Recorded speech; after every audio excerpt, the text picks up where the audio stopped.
نبی کریم صلی اللہ علیہ وسلم نے ارشاد فرمایا، جب کوئی بندہ نماز کے اندر سورہ فاتحہ پڑھتا ہے تو اس کی ہر آیت میں اللہ اس شخص کو جواب دے رہے ہوتے ہیں۔ وہ جواب کیسا ہوتا ہے کہ جب بندہ کہتا ہے نا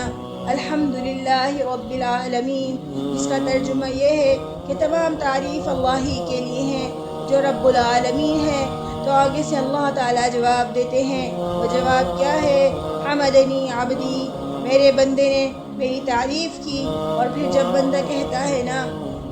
الرحمن الرحیم، تو آگے سے اللہ جواب دیتے ہیں اثنی علیہ عبدی، میرے بندے نے میری تعریف کی۔ پھر اس کے بعد جب بندہ کہتا ہے نا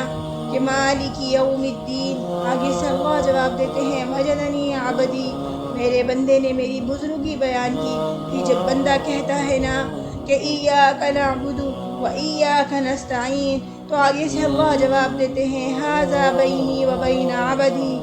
اس نے یہ جو جملہ کہا ہے کہ آدھا میرا اور آدھا اس کا، اس کے کیا معنی ہے کہ ایاک نعبد کہہ رہا ہے کہ یا اللہ ہم تیری ہی عبادت کرتے ہیں، تو یہ بات تو اللہ کے لیے ہے نا کہ ہم اللہ کی عبادت کرتے ہیں۔ اور جب بندہ کہتا ہے نا وَإِيَّاكَ نَسْتَعِينُ، ہم آپ سے مدد مانگتے ہیں، یہ جو مدد مانگ رہے ہیں یہ اپنے لیے مانگ رہا ہے، تو اللہ تعالیٰ کیا فرماتے ہیں کہ میرا بندہ جو بھی کچھ مانگے گا میں دوں گا۔ اور اس کے بعد جب بندہ کہتا ہے اہدنا الصراط المستقیم، تو اللہ تعالیٰ وعدہ فرما لیتے ہیں کہ تم جو مانگ رہے ہو وہ ہم دیں گے، صراط مستقیم ہم دیں گے، سیدھے راستے پر تمہیں چلائیں گے۔ لیکن ہوتا کیا ہے کہ ہم لوگ بے دہانی میں ایک ہی سانس کے اندر قرآن کی آیت الحمدللہ رب العالمین الرحمن الرحیم مالک یوم الدین ایاک نعبد و ایاک نستعین اہدنا الصراط المستقیم صراط الذین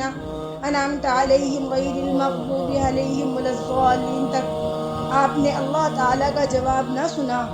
جواب دینے کا وقفہ نہ دیا۔ لیکن جب ہماری یہ حالت ہے تو اللہ تعالیٰ کو جواب دینے کی کیا ضرورت ہے؟ تو اس لیے جب سورہ فاتحہ نماز کے اندر پڑھو نا تو ٹھہر ٹھہر کر قرآن کی آیت الحمدللہ رب العالمین، آگے سے اللہ جواب دیتے ہیں تھوڑے سے وقفے کے ساتھ الرحمن الرحیم، تھوڑے سے وقفے کے ساتھ مالک یوم الدین، تھوڑا سا وقفہ ایاک نعبد و ایاک نستعین، اس طرح سورۃ الفاتحہ پڑھو۔